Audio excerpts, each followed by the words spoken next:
Earth observation satellite jointly developed by China and Brazil was launched into space on Friday under a bilateral program seen as a template for broader cooperation among BRICS nations.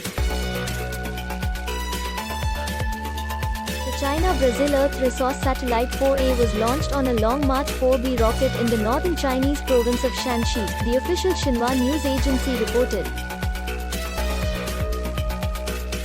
CBERS-4A will support the Brazilian government's monitoring of the Amazon rainforest and changes in the country's environment, according to Xinhua.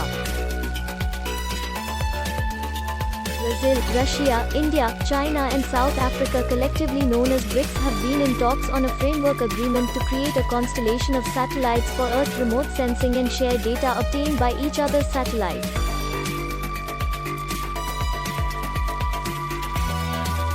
Country will provide 1 to 2 satellites to the constellation, according to the China National Space Administration in 2018.